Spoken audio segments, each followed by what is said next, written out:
শুভ সকাল। আজ 14ই আশ্বিন 1431, ইংরাজির 1 October 2024। 1 October 1847 লন্ডনের ক্ল্যাম্পহামে এক মধ্যবিত্ত আইরিশ পরিবারে জন্মগ্রহণ করেন লেখিকা, বাগ্মী, ব্রহ্মজ্ঞানী, নারী অধিকার আন্দোলনকারী, সমাজতান্ত্রিক ও ভারতীয় স্বায়ত্তশাসনের সমর্থক অ্যানি বেসান্ত। তিনি জর্জ বার্নার্ড শয়ের কাজের দ্বারা প্রভাবিত হয়েছিলেন। দক্ষিণ 24 পরগনার ন্যাতরায় 1861 1 অক্টোবর জন্মগ্রহণ করেন বিখ্যাত চিকিৎসক ও শিক্ষাবিদ নীলরতন সরকার। বহু শিক্ষা প্রতিষ্ঠান ও গবেষণামূলক প্রতিষ্ঠানের সঙ্গে তিনি জড়িত ছিলেন এবং এই সকল সংস্থা স্থাপনে সহযোগিতা করেছিলেন।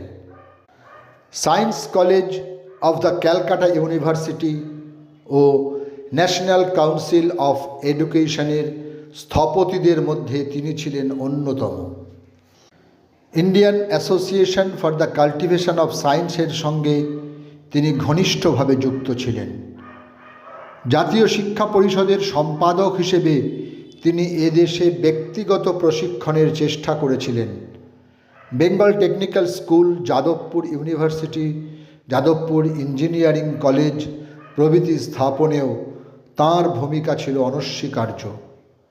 যাদবপুর যক্ষ্মা হাসপাতাল প্রতিষ্ঠায় তিনি প্রভূত সহযোগিতা করেছিলেন। 1 অক্টোবর 1906 অধুনা বাংলাদেশ ঢাকার কামারখাড়ায় জন্মগ্রহণ করেন বিপ্লবী নিকুঞ্জ সেন। তিনি ছিলেন যেমন সুবক্তা তেমনি একজন সুলেখক। তাঁর রচিত উল্লেখযোগ্য গ্রন্থগুলি হল জেলখানা কারাগার, বক্সার পর দেউলিয়া, নেতাজি, মার্ক্সবাদ ইত্যাদি।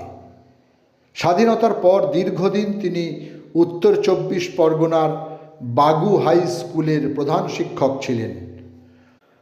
অসাধারণ সাংগঠনিক প্রতিভার অধিকারী হওয়ার ফলে সমাজসেবা কেন্দ্র বাগু সপ্তগ্রামের পল্লী নিকেতনের সম্পাদক ছিলেন তিনি।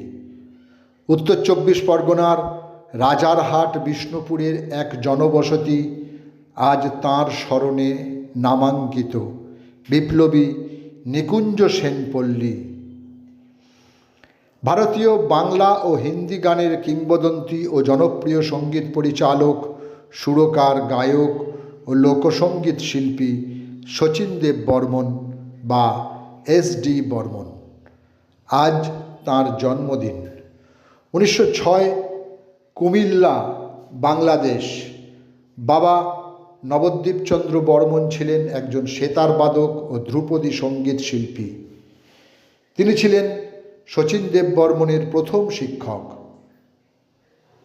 পরবর্তীতে তিনি শিক্ষা গ্রহণ করেছিলেন কৃষ্ণচন্দ্র দে, ওস্তাদ বাদল খান ও ভীষ্মদেব চট্টোপাধ্যায়ের কাছে। তিনি বহু পুরস্কার অর্জন করেছেন। ফিল্মফেয়ার শ্রেষ্ঠ সঙ্গীত পরিচালক হয়েছিলেন 7 বার। সবথেকে বড় পুরস্কার, মৃত্যুর পর 49 বছর পরেও আজও তিনি সমান জনপ্রিয়। গাজীপুরের অধিবাসী গোবিন্দ্রচন্দ্র দাস একজন স্বভাব কবি। তাঁর কাব্যগুলি হল প্রসূন, প্রেম ও ফুল, চন্দন, মগের মুল্লুক ইত্যাদি। জীবনের শেষ পর্বে প্রবল অসুস্থ হয়ে পড়লে দেশবন্ধু চিত্তরঞ্জন দাস তাঁর চিকিৎসার ব্যয়ভার গ্রহণ করেন। আজ তাঁর মৃত্যুদিন। সময়টা 1918। ভারত স্বাধীনতা আন্দোলনের একজন অন্যতম সংগ্রামী ও শহীদ হলেন ব্রজমোহন জানা। 1930 আইন অমান্য আন্দোলন ও পরবর্তীতে ভারত ছাড়ো আন্দোলনে অংশগ্রহণ করেন তিনি। আন্দোলন চলাকালীন পুলিশের লাঠির আঘাতে তাঁর মৃত্যু হয়। সময়টা 1942। সকলকেই আমার আনত প্রণাম।